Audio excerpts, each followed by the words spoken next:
Shalom, chers frères et sœurs, soyez abondamment bénis. Alors, dans la vidéo d'aujourd'hui, nous allons continuer avec la suite de la vidéo numéro 278. Voilà, donc c'est la suite de la vidéo numéro 278. Et avant d'entrer dans le vif du sujet, voilà, je vais essayer de clarifier un verset souvent que les gens interprètent très mal et qui pousse beaucoup de chrétiens souvent à faire des choses qui ne sont pas pour les chrétiens, à avoir des comportements, des attitudes qui n'honorent pas Dieu, et je dirais même à souvent même tomber dans l'idolâtrie. Dans l'idolâtrie. Et vous allez comprendre pourquoi je dis cela. Donc le verset que nous allons... Bon, on va lire trois versets. Voilà, trois versets. Le premier verset se trouve dans Genèse chapitre 12, puisque nous sommes en train de voir l'histoire des enfants d'Israël. Donc, on doit en même temps profiter souvent pour éclairer les gens sur certaines conceptions, certaines fausses doctrines ou bien certaines fausses compréhensions de certains versets liés à la nation d'Israël, liés aux enfants d'Israël. Genèse chapitre 12, le verset 3. Je bénirai, ça c'est Dieu qui parle à Abraham, ok? Je bénirai ceux qui te béniront et je maudirai ceux qui te maudiront et toutes les familles de la terre seront bénies en toi. Donc ça c'est le premier verset. Le deuxième verset, c'est toujours dans le même sens, hein. Voilà, ça c'est Nombre 24 à partir du verset 9. Parlant toujours d'Israël, il déploie les genoux, il se couche comme un lion, comme une lionne. Qui le fera lever? Béni soit quiconque te bénira, et maudit soit quiconque te maudira. Donc, ça, c'était la prophétie d'un devin qu'on appelait Balaam sur les enfants d'Israël. Donc Balaam prophétise et il dit: béni soit quiconque te bénira et maudit soit quiconque te maudira. Et il fait cette prophétie-là sur la nation d'Israël. En un mot, Israël, béni soit quiconque te bénira et maudit soit quiconque te maudira. Dans cette étude que nous sommes en train de voir, nous allons un peu parler de l'histoire de Balaam. Voilà. Qui est Balaam? Et même quand nous lisons la parole de Dieu dans le Nouveau Testament, on nous parle aussi de la doctrine de Balaam. Donc la Bible nous fait comprendre qu'il y a des serviteurs de Dieu qui se sont égarés, qui se sont éloignés de la voie de la vérité et qui ont suivi la voie de Balaam. Donc on va parler de Balaam. Mais ce n'est pas l'objet du sujet d'aujourd'hui. Mais voilà des versets que les gens souvent utilisent pour dire que la Bible nous dit que celui qui maudit Israël sera maudit. Celui qui bénit Israël sera béni. Ok? Dernier verset avant que on explique. Voilà, pour ne pas oublier. Genèse chapitre 22, le verset 18, toujours dans le même sens. Toutes les nations de la terre seront bénies en ta postérité parce que tu as obéi à ma voix. Donc ça encore, c'est toujours Dieu qui parle à Abraham. Donc voilà quelques versets, voilà, sur lesquels les gens se basent aujourd'hui pour souvent dire aux chrétiens que en tant que des enfants de Dieu, nous devrons bénir Israël pour que Dieu puisse nous bénir et que quiconque bénit Israël sera béni, quiconque maudit Israël sera maudit. Et il y a des chrétiens qui s'en vont en Israël, voilà, ils s'en vont faire des pèlerinages comme des musulmans et arrivés là-bas, ils s'en vont prier devant le mur de lamentation.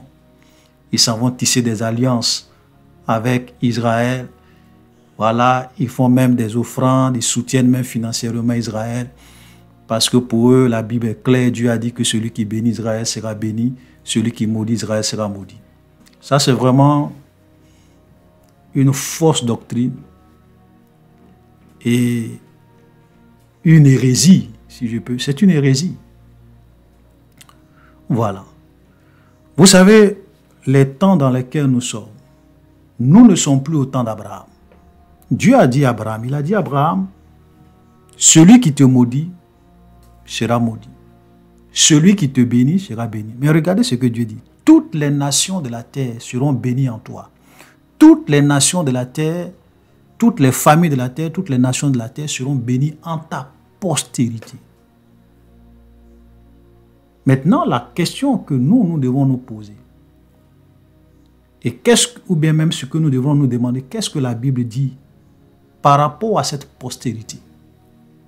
En qui, réellement, nous les chrétiens d'aujourd'hui, nous avons l'accomplissement de la bénédiction que Dieu a promis à Abraham? Est-ce que c'est le fait que j'aille en Israël, tisser une alliance avec Israël, aller prier devant le mur de lamentation? C'est là que je suis béni. C'est le fait que je bénis Israël que je serai béni? Non. J'ai publié sur cette chaîne une vidéo, la vidéo d'un pasteur au cours d'une émission, qui a fait une émission, voilà, très bien, où il expliquait un peu les doctrines de la Kabbale juive qui sont aujourd'hui rentrées dans l'Église. Et il a parlé de ce que je suis en train de parler. Voilà, le pasteur Wilson.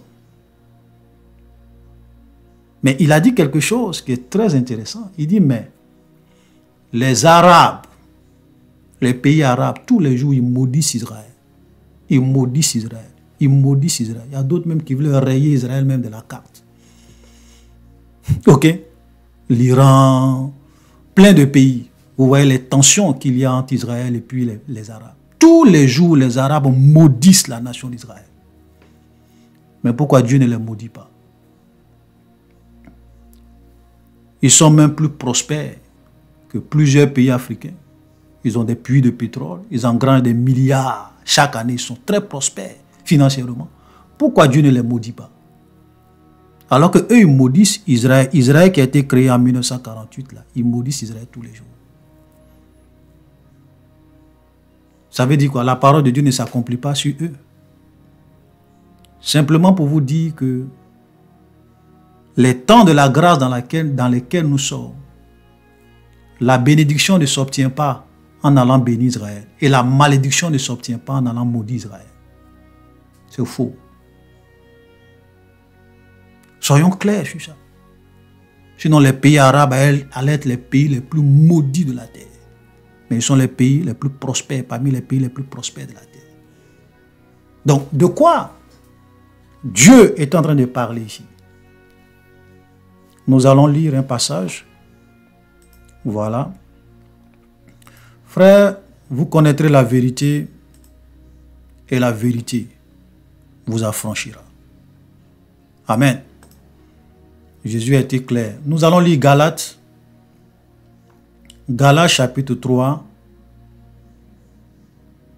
À partir du verset 13. Galates chapitre 3 à partir du verset 13. Christ nous a rachetés de la malédiction de la loi, étant devenu malédiction pour nous, car il est écrit, maudit est quiconque est pendu au bois. Verset 14, afin que la bénédiction d'Abraham eût pour les païens son accomplissement en Jésus-Christ, et que nous reçussions par la foi l'Esprit qui avait été promis. Je reprends cette phrase. Afin que la bénédiction d'Abraham eût pour les païens son accomplissement en Jésus-Christ et que nous reçussions par la foi l'Esprit qui avait été promis. En un mot, la bénédiction dont Dieu parle dans Genèse chapitre 12, le verset 3, cette bénédiction où il dit que toutes les nations, toutes les familles de la terre vont être bénies en toi, toutes les nations seront bénies en ta postérité, c'est en Jésus-Christ que nous sommes bénis. C'est en Jésus-Christ que nous avons l'accomplissement de cette promesse. Alléluia. Le verset 16 renchérit en disant, « Or les promesses ont été faites à Abraham et à sa postérité. » Il n'est pas dit « et aux postérités » comme s'il s'agissait de plusieurs, mais en tant qu'il s'agit d'une seule. Et à ta postérité, c'est-à-dire à Christ. Alléluia. Ça veut dire que la postérité qui allait venir et en qui toutes les nations, toutes les familles de la terre allaient être bénies, c'est en Jésus-Christ, c'est en Christ. Donc, pour vous dire que, chers frères et sœurs, la vraie bénédiction et la bénédiction d'Abraham s'obtient en Jésus-Christ. En croyant en Jésus-Christ, en donnant sa vie à Jésus-Christ, en obéissant à Jésus-Christ, en devenant enfant de Dieu. C'est là que nous obtenons et la promesse d'Abraham se réalise dans nos vies. Ce n'est pas le fait d'aller tisser des alliances avec Israël, prier devant le mur de lamentation. C'est faux. Tout ça, c'est ce sont des hérésies, ce sont des mensonges, ce sont des manipulations. Aujourd'hui, vous avez beaucoup de chrétiens qui sont manipulés. Ils prennent des millions, beaucoup d'argent pour aller faire pèlerinage en Israël. Vous êtes devenus des musulmans. Vous êtes devenus des musulmans. Vous avez un lieu de pèlerinage. Où est-ce que Dieu nous a exigé de faire des pèlerinages à Jérusalem? Dieu n'a jamais dit ça. Dieu ne nous a jamais dit d'aller prier devant un mur, d'aller tisser des alliances avec Israël pour que nous, les chrétiens, nous soyons bénis. Christ nous a arrachés de la malédiction. C'est en lui que nous sommes bénis. Dieu nous a bénis de toutes sortes de bénédictions dans les lieux célestes en Jésus-Christ. Voilà ce que la Bible dit. Donc tous ceux qui sont allés en Israël pour faire des alliances, pour prier devant le mur de lamentation, laissez-moi vous dire que vous êtes des idolâtres. Vous êtes des mouchiki. Repentez-vous dans l'amour du Seigneur. Repentez-vous. Jésus a dit quelque chose à cette femme samaritaine que peut-être plusieurs ne font pas attention. Une femme samaritaine elle est venue discuter avec Jésus dans Jean chapitre 4. Regardez ce que la femme samaritaine va dire à Jésus et regardez la réponse que Jésus va donner à cette femme. Seigneur, lui dit la femme, je vois que tu es un prophète. Nos pères ont adoré sur cette montagne et vous dites, vous, que le lieu où il faut adorer est à Jérusalem. Femme, lui dit Jésus, écoutez la réponse de Jésus. Femme, lui dit Jésus, crois-moi, l'heure vient où ce ne sera ni sur cette montagne, ni à Jérusalem que vous adorerez le Père. Vous pourrez lire la suite. Amen. Donc, les temps dans lesquels nous sommes frères, tu n'as pas besoin d'aller à Jérusalem pour adorer Dieu. Tu n'as pas besoin d'aller te mettre devant un mur pour adorer Dieu. L'heure vient. Tu n'as pas besoin d'aller sur cette montagne. Tu n'as pas besoin même d'aller à Jérusalem pour adorer Dieu. Dieu est esprit et il faut que ceux qui l'adorent, l'adorent en esprit et en vérité. Alléluia. Aujourd'hui, il y a beaucoup de fausses doctrines qui sont rentrées dans l'Église malheureusement. Les enseignements de la Kabbale, des doctrines de démons, plein de choses. Vous savez que les rabbins juifs qui sont en Israël, vous savez qu'ils n'aiment pas les chrétiens. Moi, j'ai écouté des rabbins juifs qui disent que eux préfèrent des musulmans que des chrétiens. Parce qu'eux ont crucifié Jésus, qui n'était pas leur Messie, qui était un faux prophète.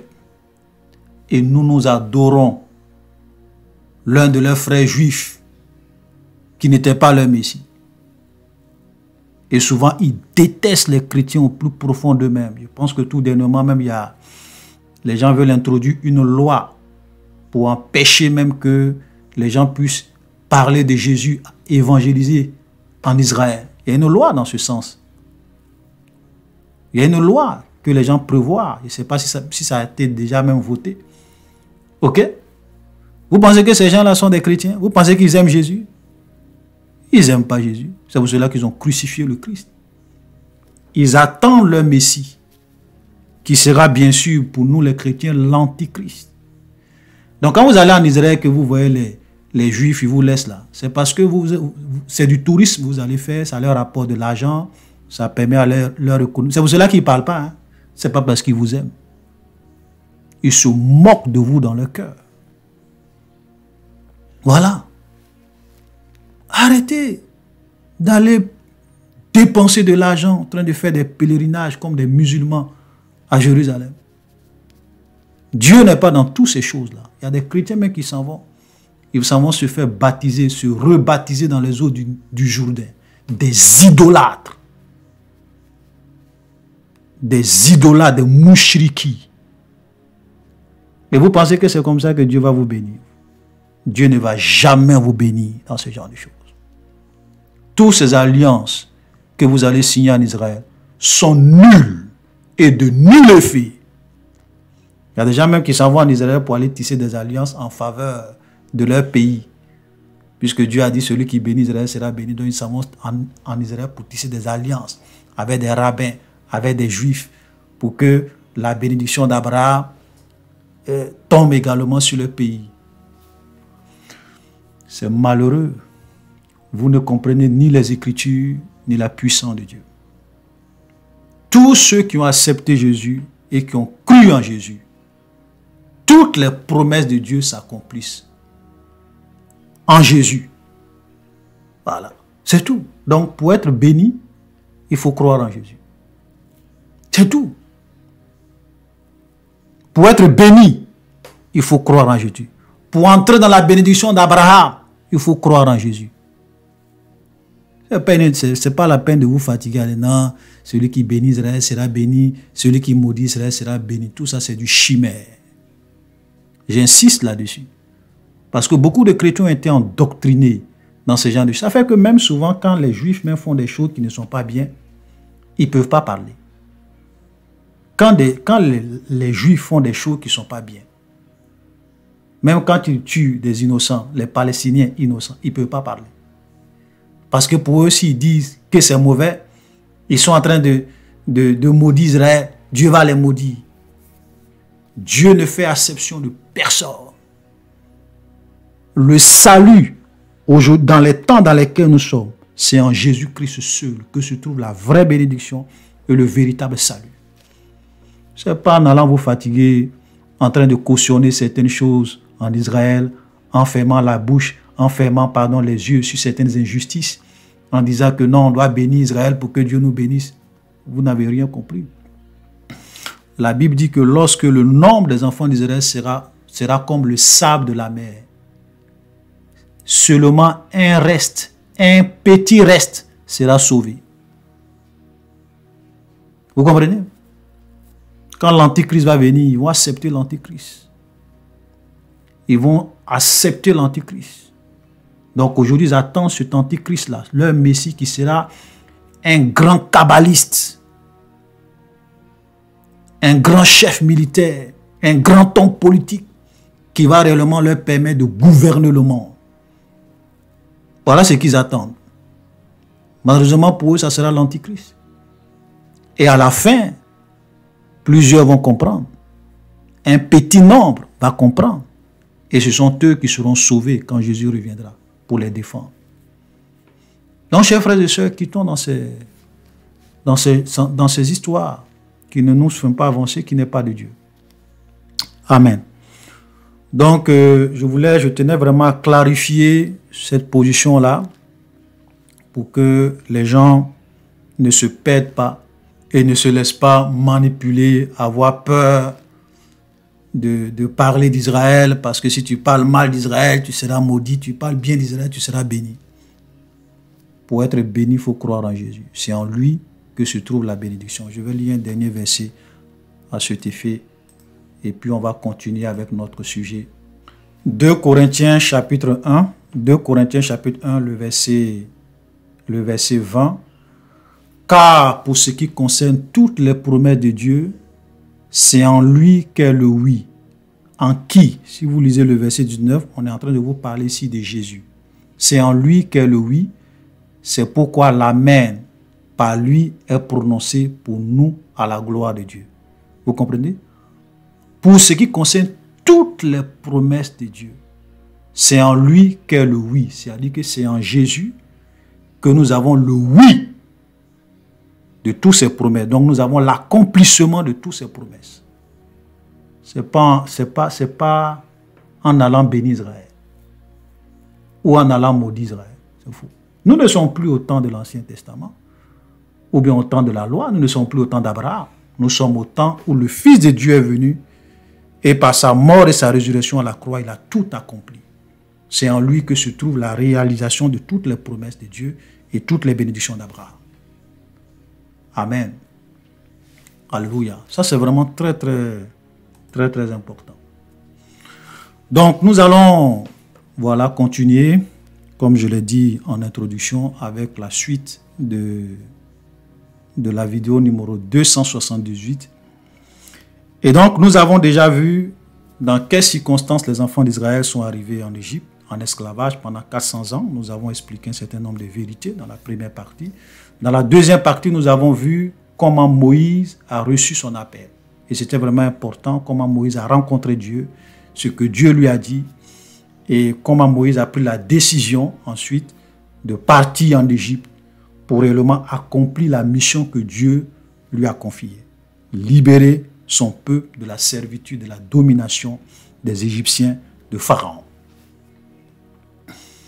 Donc quand Moïse arrive en Égypte, effectivement, il va faire le compte rendu aux anciens d'Israël, aux responsables qui étaient là, et ils vont réellement croire que réellement Dieu l'a envoyé. Et donc, il va aller vers Pharaon pour demander à Pharaon de libérer son peuple.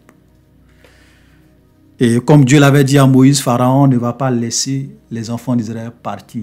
Il va même durcir leurs travaux.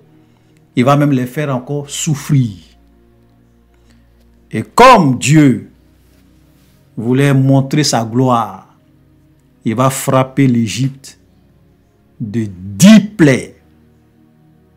10 plaies. Donc il va frapper la nation égyptienne de 10 plaies. Donc je n'ai pas vraiment le temps de rentrer dans les détails de tous ces plaies-là. Donc vous pourrez lire.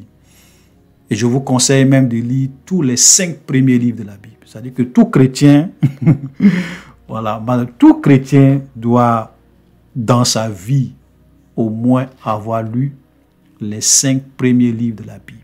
La Torah, Genèse, Exode, Deutéronome, Lévitique, Nombre. Ces 5 livres-là. Donc ça résume vraiment très bien. Et même le livre de Josué aussi, ça résume vraiment très bien l'histoire des enfants d'Israël, de l'Égypte, jusqu'à leur arrivée dans la terre promise. Voilà, donc on ne va pas vraiment rentrer dans trop de détails, voilà, pour citer chaque plaie, ok, ou bien pour expliquer chaque plaie, ça sera vraiment long. Donc Dieu va frapper la nation égyptienne de 10 plaies. Mais parmi ces 10 plaies-là, j'aimerais insister sur un fait, c'est que il y a deux que les magiciens de Pharaon vont pouvoir reproduire. Ok? D'abord, quand Moïse s'en va et que Moïse, premièrement, le premier prodige que Moïse a fait, c'est qu'il a jeté son bâton. Quand il a jeté son bâton s'est transformé en serpent. Et les magiciens de Pharaon ont aussi jeté leurs bâtons et leurs bâtons se sont transformés en serpents. Nous voyons cela dans Exode 7, le verset 11. Mais Pharaon appela des sages et des enchanteurs et les magiciens d'Égypte. Eux aussi en furent autant par leur enchantement. Ils jetaient tous leurs verges et elles devinrent des serpents. Et la verge d'Aaron engloutit leur verge. Vous comprenez? Ok, Aaron jette la verge, ça se transforme en serpent. Mais Pharaon dit ça, c'est rien d'extraordinaire. Il a appelé ses magiciens, eux aussi sont venus jeter leurs bâtons sont transformés en serpents. Moïse va frapper les eaux du Nil et les eaux, tous les fleuves, les amas d'eau, les rivières, et Aaron, avec la verge, et cela va se transformer en sang. Ok? Mais regardez ce que la Bible dit dans Exode 7, le verset 22. Mais les magiciens d'Égypte en firent autant par leur enchantement. Le cœur de Pharaon s'endurcit et n'écouta point Moïse et Aaron selon ce que l'Éternel avait dit. Vous comprenez? Ça c'est fort, ça c'est extraordinaire. Aaron change l'eau en sang. Eux aussi changent l'eau en sang. Waouh! Moïse va faire monter des grenouilles sur tout le pays d'Égypte. Regardez Exode 8, le verset 9, verset 3, Exode 8, verset 3. Mais les magiciens de Pharaon en firent autant par leur enchantement, et ils firent monter les grenouilles sur le pays d'Égypte. Vous comprenez? Eux aussi, ils ont fait monter des grenouilles pour dire à Moïse et Aaron, ça, nous aussi, on peut le faire. On a aussi le pouvoir de le faire. Et effectivement, ils ont réussi à le faire.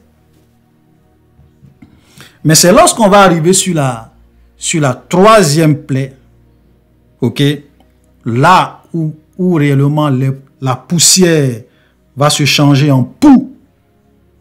Verset 14, ok, Exode 8, verset 14, les magiciens employèrent leurs enchantements pour produire les poux, mais ils ne puent pas.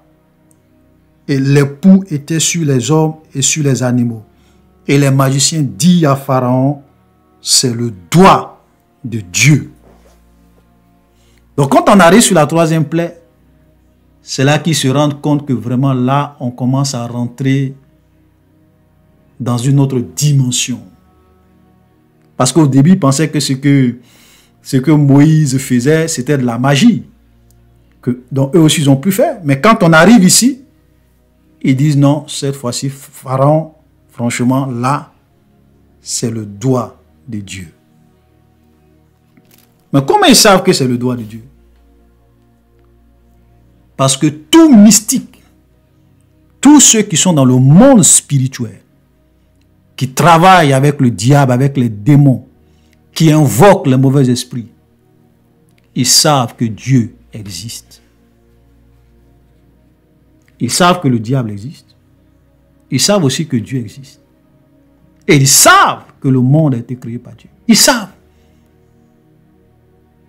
Alléluia. Vous avez tous les grands qui sont dans la franc-maçonnerie, dans des sciences occultes et qui ont atteint des degrés supérieurs, même dans la Rose-Croix, qui ont atteint le 12e degré, ou bien dans la franc-maçonnerie, qui ont atteint le 33e degré. Ou bien même qui sont dans des degrés supérieurs. Parce qu'il y a 33 degrés dans la franc-maçonnerie. Quand tu commences à arriver dans les degrés élevés, jusqu'au 33e degré, mais les gens savent que Jésus est le sauveur du monde. Ils savent que Dieu existe. Mais ils sont piégés.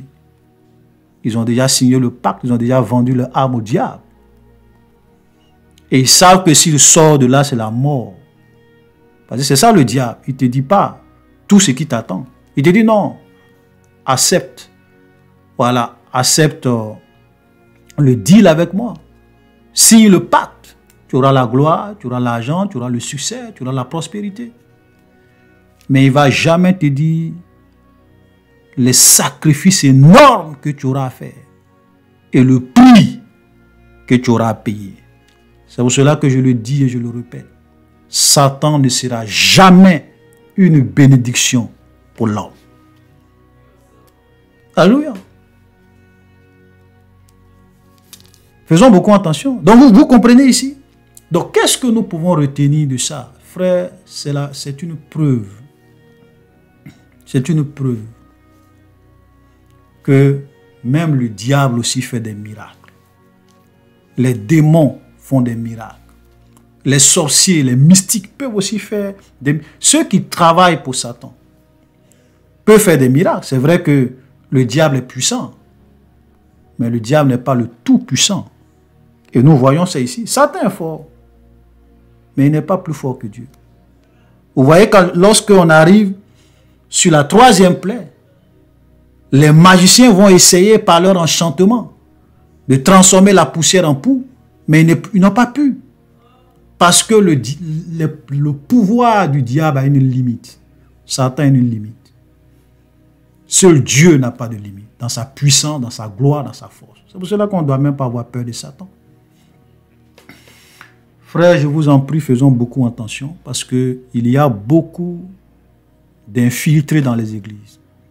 Beaucoup de kabbalistes, beaucoup de faux prophètes, beaucoup d'occultistes, beaucoup de magiciens, beaucoup d'enchanteurs, beaucoup de marabouts qui aujourd'hui se font appeler des prophètes, des hommes de Dieu, des pasteurs et qui viennent dans les églises pour réellement tromper les gens. Vous allez souvent même entendre certains qui vous disent, j'ai déjà dans les vidéos de recadrage, j'ai exposé quelques-uns, des gens qui viennent insulter Dieu. Je ne vais pas revenir sur tout ça ici. J'ai vu certaines personnes, non frère, il ne faut pas parler de ces gens-là, faut prêcher la parole de Dieu. Vous savez, nous sommes dans des temps difficiles et il ne faut, vous savez, souvent c'est la légèreté des chrétiens d'aujourd'hui et notre je vais dire notre manque de discernement qui fait qu'aujourd'hui l'église est remplie de toutes sortes d'hérésies. Les gens ne lisent pas la Bible, les gens tolèrent tout au nom de l'amour. Voilà, au nom de l'amour, on doit plutôt manifester l'amour. Qu'est-ce que vous appelez manifester l'amour? Il y a d'autres qui vont vous dire on ne doit pas juger. Qu'est-ce que vous appelez on ne doit pas juger? Jésus dit ne jugez pas selon l'apparence, mais jugez selon la justice de Dieu. Nous n'avons pas le droit de juger les gens selon l'apparence, mais nous avons le plein droit de juger selon la justice de Dieu.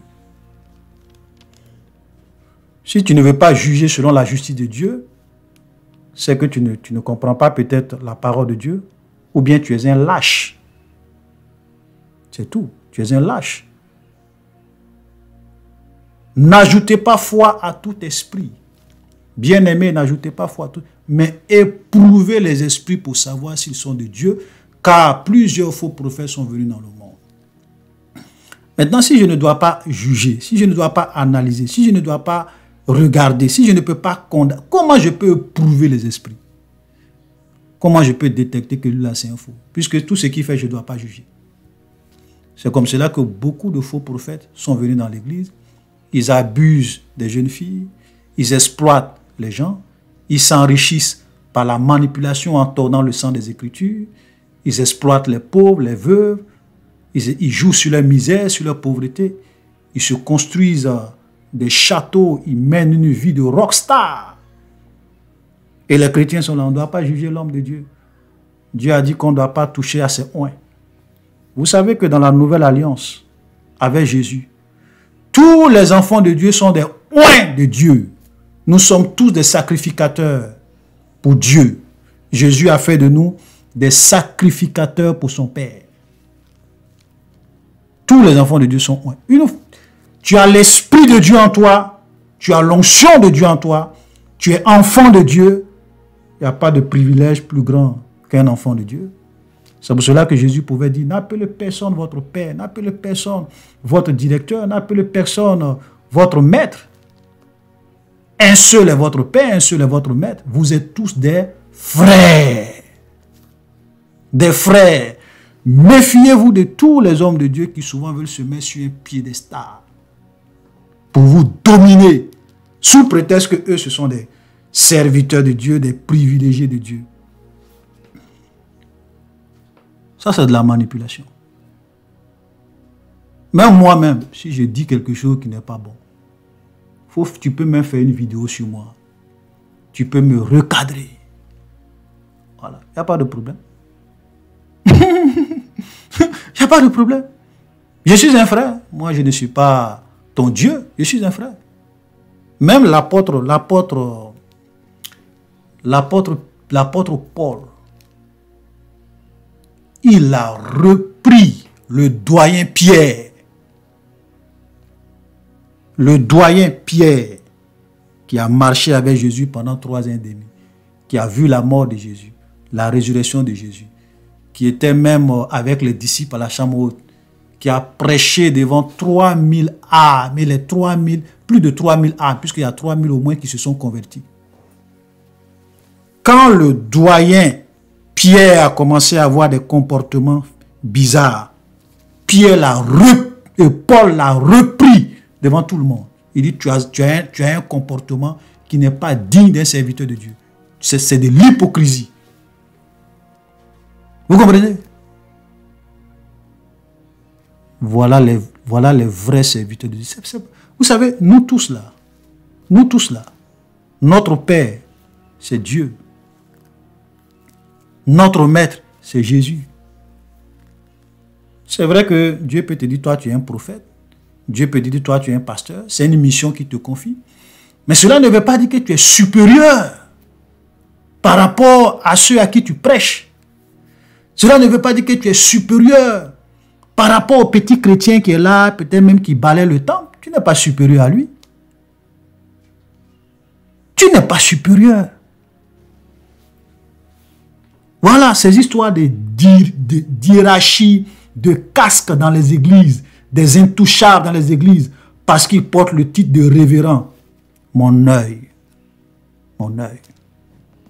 Aucun respect pour ça. Voilà. Si tu crains Dieu, si tu es digne, il n'y a pas de problème. On a le droit de respecter les gens. Oui. Mais quand quelqu'un dit des choses qui ne sont pas vraies, nous devons avoir le courage. Si tous les chrétiens avaient le courage de défendre la vérité, il y a des choses qui n'allaient pas se produire dans les églises. Je vous dis la vérité. Personne n'est au-dessus de la vérité. Personne n'est au-dessus de la parole de Jésus. Personne. Même si tu veux, il faut être le révérend prophète interplanétaire. Toi-même qui parles avec Dieu tous les jours. Dieu n'a que faire. Dieu ne fait exception de personne. Alléluia. Voilà. Donc, faisons beaucoup attention. Ça, c'est vraiment un conseil que je vous donne. Et ne pensez pas que les faux prophètes ne peuvent pas faire des miracles. Parce qu'aujourd'hui, dès que quelqu'un fait des miracles, les chrétiens sont tellement impressionnés qu'ils disent non, c'est un vrai homme de Dieu. Toutes ces prophéties se réalisent. Alors que la Bible dit dans Deutéronome 18, le verset 22, on va lire ce passage parce que ça c'est un passage que les gens aiment souvent citer. Ok? Deutéronome 18, à partir du verset 20, mais le prophète qui aura l'audace de dire en mon nom une parole que je ne lui aurais point commandé de dire, ou qui parlera au nom d'autre Dieu, ce prophète-là sera puni de mort. Peut-être diras-tu dans ton cœur, comment connaîtrons-nous la parole que l'Éternel n'aura point dite? Quand ce que dira le prophète n'aura pas lieu ou n'arrivera pas, ce sera une parole que l'Éternel n'aura point dite. C'est par audace que le prophète l'aura dite, n'aie pas peur de lui. Quand vous regardez attentivement ce verset, et ça c'est l'une des erreurs de beaucoup de chrétiens, c'est que les gens ne lisent pas la Bible sérieusement. Ici, Dieu n'a pas dit que parce que quelqu'un a donné une prophétie qui s'est réalisée, qu'il est forcément un vrai prophète. C'est pas ce que ce verset-là dit. Ce verset-là dit que quand un prophète dit quelque chose qui vient de Dieu, cela se réalise. Ok? Cela se réalise. Donc déjà, si un prophète vient dire quelque chose qui ne se réalise pas, c'est que ça, c'est sûr que ce n'est pas Dieu qui lui a dit ça. Ça, c'est sûr. Au moins, on a une certitude.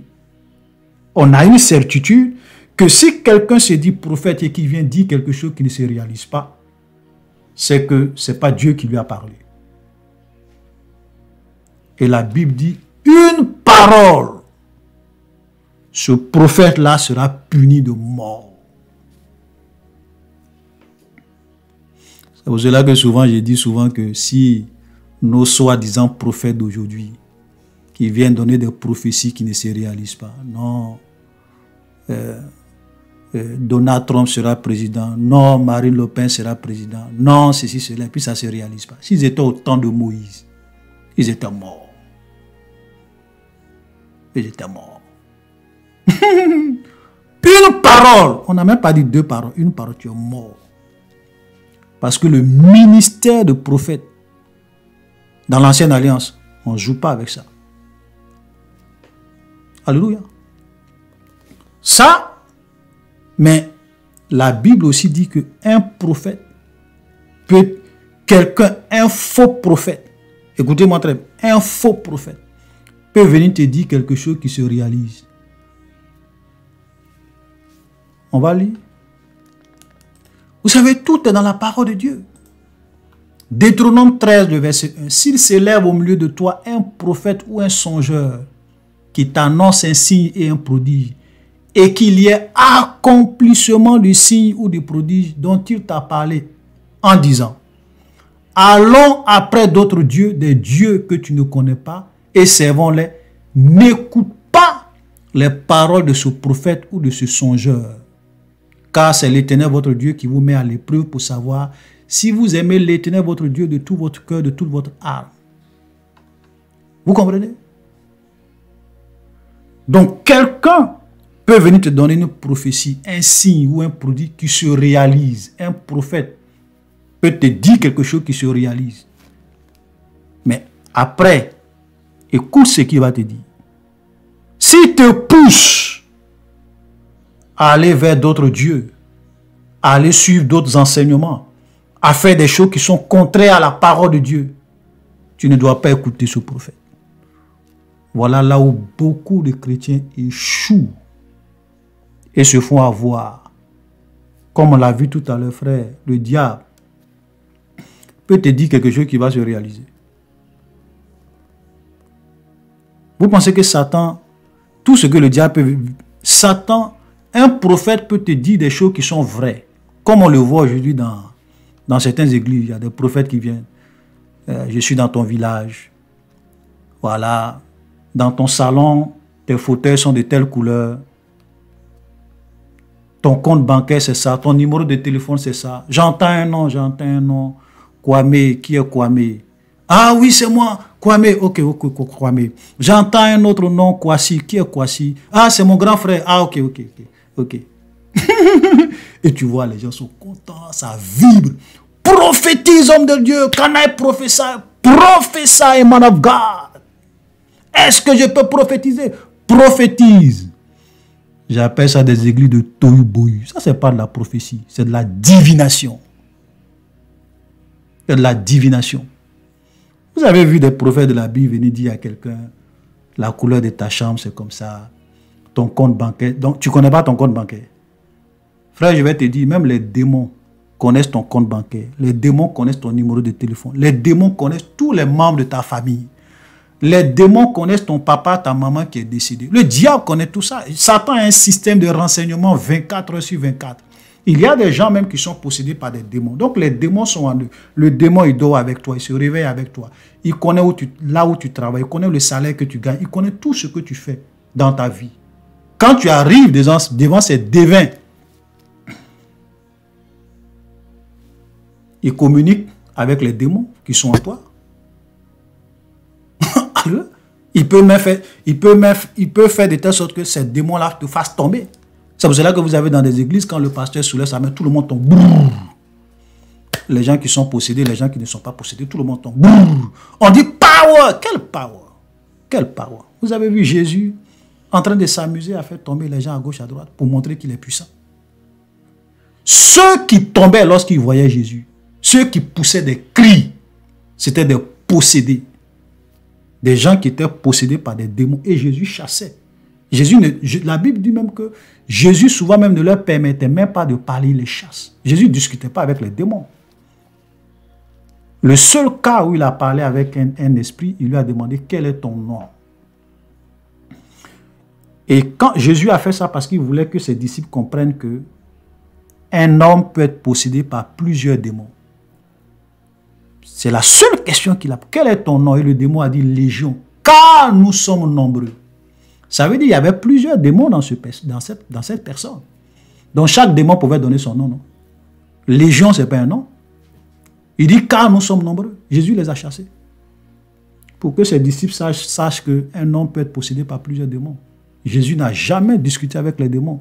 Pourquoi tu es rentré dans son corps? Qu'est-ce que tu fais dans son corps? Ça c'est quoi ça? Vous perdez votre temps à discuter avec des démons.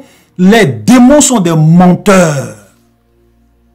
Leur père, c'est le père du mensonge. C'est pour cela que quand quelqu'un est en train de faire une délivrance et qu'il interroge un démon pour avoir des révélations, il faut te méfier. Il ne faut même pas considérer ces gens de révélations.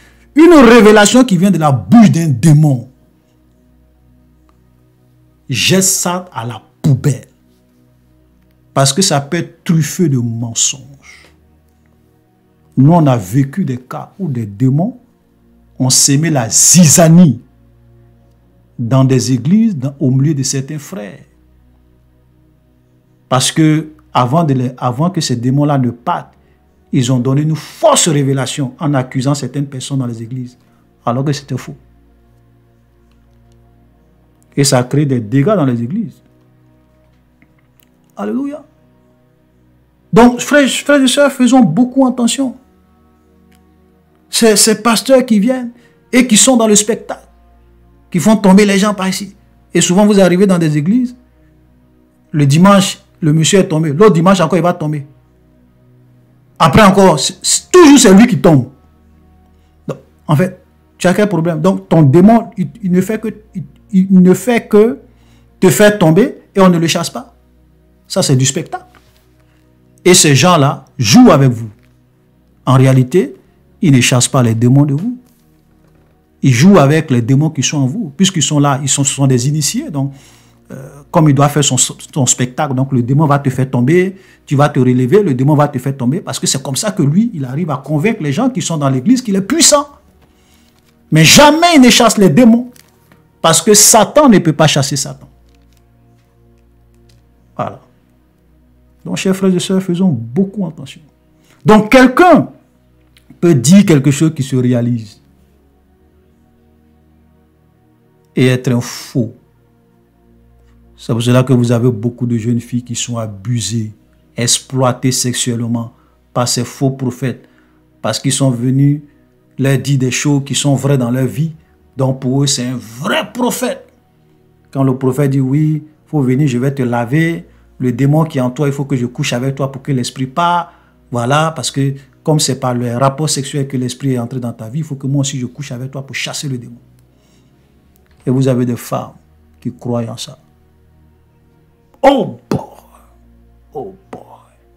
Même un enfant de l'école de dimanche ne peut pas accepter de telles choses. Un enfant de l'école de dimanche qui connaît l'histoire de Jésus, comment Jésus a chassé les démons, comment les apôtres ont chassé des démons, ne peut jamais accepter ça, qu'on couche avec toi pour chasser un esprit. Où c'est écrit dans la Bible? Et parce que, vous savez, l'esprit, le témoignage de Jésus-Christ, c'est l'esprit de la prophétie. Vous savez, c'est quoi l'esprit de la prophétie?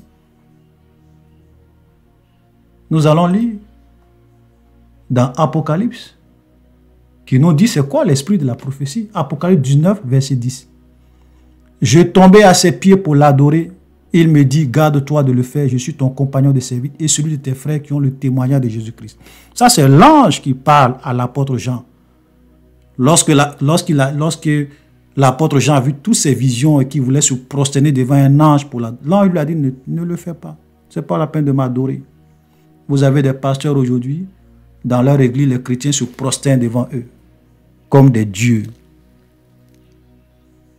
Oh boy. Et les gens acceptent ça. Regardez la dernière phrase de ce verset. Car le témoignage de Jésus est l'esprit de la prophétie. Le témoignage de Jésus est l'esprit de la prophétie. Ça veut dire que toute véritable prophétie,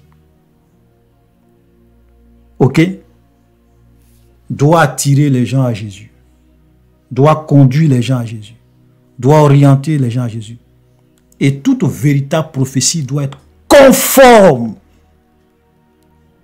à la parole, au témoignage que Jésus a rendu dans son ministère. En un mot, un vrai prophète, son enseignement, sa prophétie, sa doctrine doit être conforme à la parole de Dieu. C'est pour cela qu'un prophète qui te donne un signe qui s'accomplit et qui te dit « Allons servir d'autres dieux. Allons faire des choses qui sont contraires à la parole de Dieu », tu dois automatiquement comprendre que ce n'est pas un prophète de Dieu. Tu ne dois pas l'écouter. Tu dois le rejeter. Parce que le témoignage de Jésus, c'est ça l'esprit de la prophétie. Un prophète ne peut pas aller en dehors de la doctrine de Christ, de l'enseignement de Christ et des apôtres et de la parole de Dieu. Non. Un prophète, tu ne peux pas aller en dehors de l'enseignement des prophètes de la Bible, de l'enseignement de Jésus, de l'enseignement des apôtres. Non. Et le troisième signe, le signe le plus clair que Jésus nous a donné, nous allons le lire. Voilà. Nous allons le lire. Matthieu 7, verset 15. Gardez-vous des faux prophètes. Ils viennent à vous en vêtements de brebis, mais au-dedans, ce sont des loups ravisseurs. C'est-à-dire que quand ces faux prophètes-là arrivent, quand vous les regardez, l'apparence, vous allez dire, ce sont des brebis. Ils parlent comme des enfants de Dieu. Ils ont la Bible avec eux. Ils utilisent le nom de Jésus. Voilà. Ils parlent de Jésus-Christ. Ils parlent du salut en Jésus.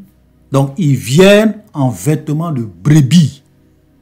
Mais au-dedans, ce sont les serviteurs du diable. Ils sont des loups ravisseurs. Et qu'est-ce que Jésus dit? Il dit, vous les reconnaîtrez à leurs fruits. Il n'a pas dit, vous allez les reconnaître à leurs miracles. Il n'a pas dit, vous allez les reconnaître à leur éloquence. Il n'a pas dit, vous allez les reconnaître à leur prodige. Il y a des gens qui confondent être éloquent et puis être un vrai serviteur de Dieu. Vous écoutez des faux pasteurs, les Zawi Wilfrid, qui se donnent des titres de révérend Zawi Wilfrid, les Gédéons de la Tchétchouva, ok, les Joël Tatou, ok, plein d'autres. Quand ils sont éloquents, mais est-ce que Jésus a dit que vous allez reconnaître un faux prophète par son éloquence? Par sa connaissance des versets qu'il cite par-ci, par-là? Vous les reconnaîtrez à leurs fruits. Quelle est la vie qu'il mène? Quelle est la vie? Quel fruit se dégage de lui? Est-ce qu'il manifeste les fruits de la chair? Ou bien est-ce qu'il manifeste les fruits de l'esprit?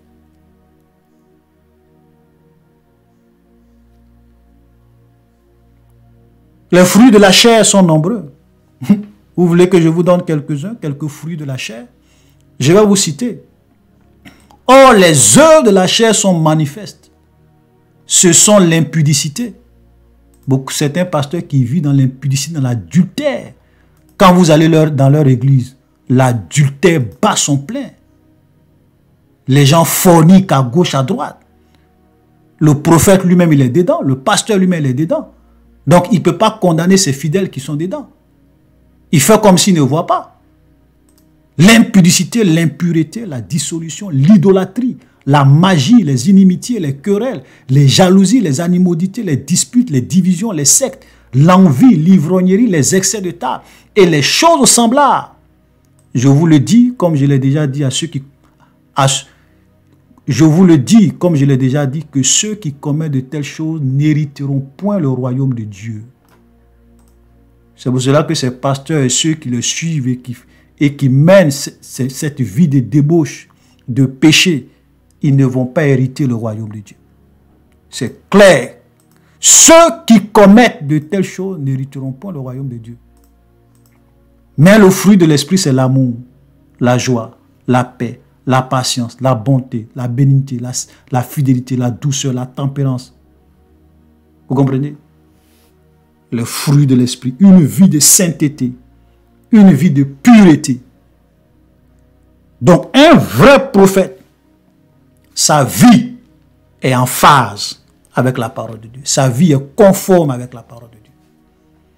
Si ce n'est pas le cas, c'est un faux prophète. Alléluia. Et Jésus continue en disant, cueille-t-on des raisins sur des épines ou des figues sur des chardons? Tout bon arbre porte de bons fruits, mais le mauvais arbre porte de mauvais fruits. Un bon arbre ne peut pas porter de mauvais fruits, ni un mauvais arbre porter de bons fruits. Tout arbre qui ne porte pas de bons fruits est coupé et jeté au feu. C'est donc, regardez la conclusion, c'est donc à leurs fruits que vous les reconnaîtrez. Leurs actes, leur vie, tout ce qu'ils manifestent. Souvent, ils peuvent faire semblant d'être des saints. Mais quand vous commencez à vous approcher d'eux, quand vous commencez à discuter avec eux, c'est là que vous vous rendez compte que tout ce qu'ils présentent à l'église, c'est une apparence. C'est une apparence. Parce que le diable ne peut pas rendre quelqu'un saint. Le diable ne peut pas te rendre pur. Le diable ne peut pas porter de bons fruits et produire de bons fruits dans la vie de quelqu'un. Seul Dieu et l'Esprit de Dieu sont capables de changer drastiquement le cœur de l'homme, de lui donner un cœur pur. Satan ne peut pas te donner un cœur pur. C'est pour cela que souvent vous êtes là, on apprend plus tard que le prophète, en fait, il avait une liaison avec telle femme de son église. Il sortait avec 2 ou 3 filles de son église. C'était un escroc. Il a détourné l'argent de l'église. Il a escroqué les gens. Il a détourné des fonds. Dieu est en train de vous dire que celui-là, ce n'est pas un vrai prophète. Mais beaucoup ne voient pas.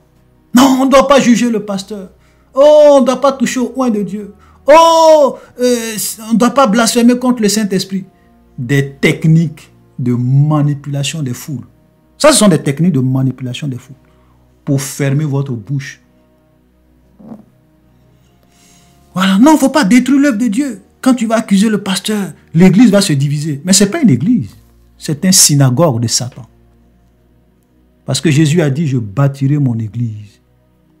Et les portes de séjour des morts ne vont point prévaloir contre elle. Toute véritable église de Jésus, Satan ne peut pas venir s'amuser dans cette église, introduire le péché, introduire les hérésies.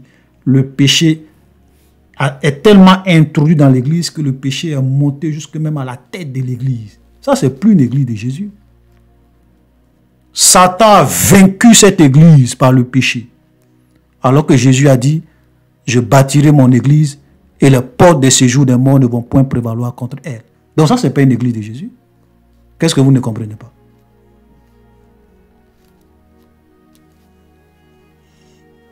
Donc, chers frères et sœurs, vraiment, faisons beaucoup attention. Donc, vous comprenez? Voilà les 3 signes. Un vrai prophète, ce qu'il dit se réalise. Un vrai prophète, son enseignement et sa doctrine doivent être conformes au témoignage de Jésus-Christ, à l'enseignement et à la doctrine de Christ.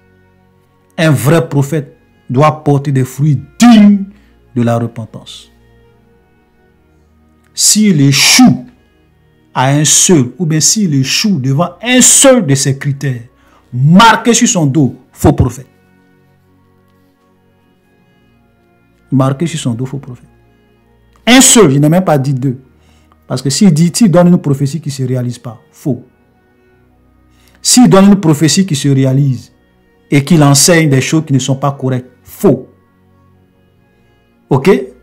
S'il enseigne des choses qui sont correctes, que lui-même, sa vie, ne porte pas de fruits dignes d'un serviteur de Dieu, faux. Il faut être rigoureux.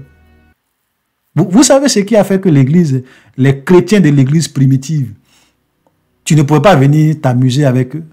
La rigueur. La rigueur. Voici le témoignage que Jésus a rendu à cette église de l'Apocalypse. Voici le témoignage que Jésus a rendu à cette église de l'Apocalypse, l'église d'Éphèse.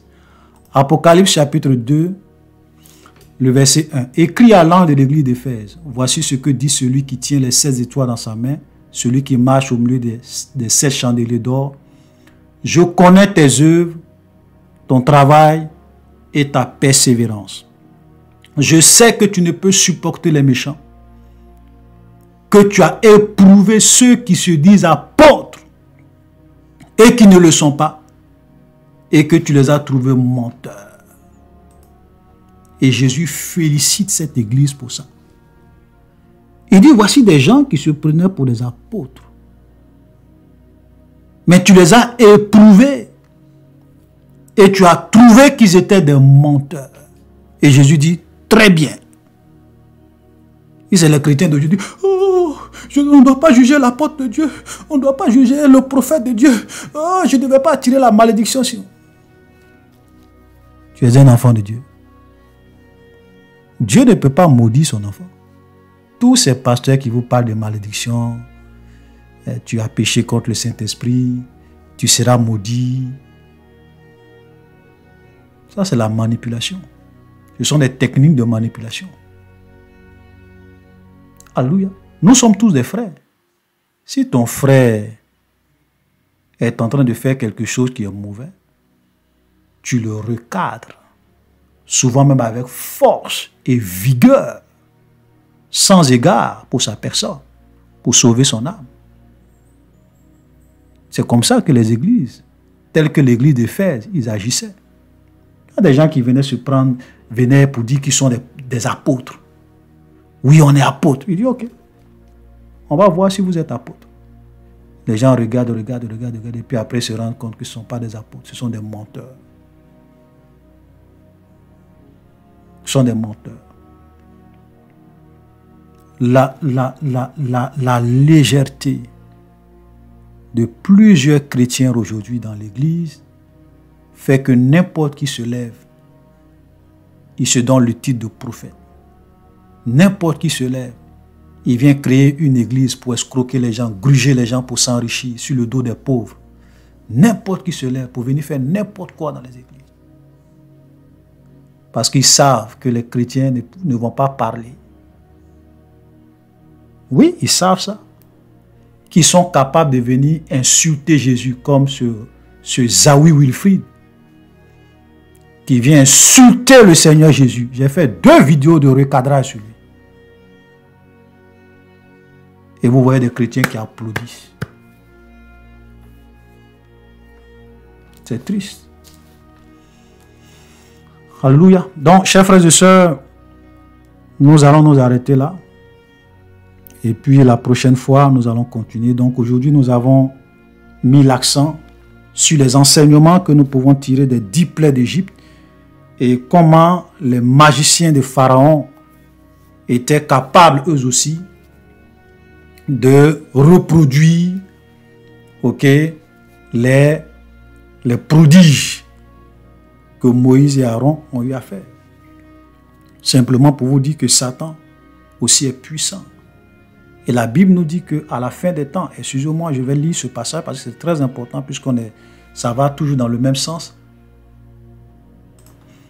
2 Thessaloniciens, le chapitre 2, vous pourrez même lire tout le chapitre, c'est pas long à la maison, mais nous allons commencer à partir du verset 7.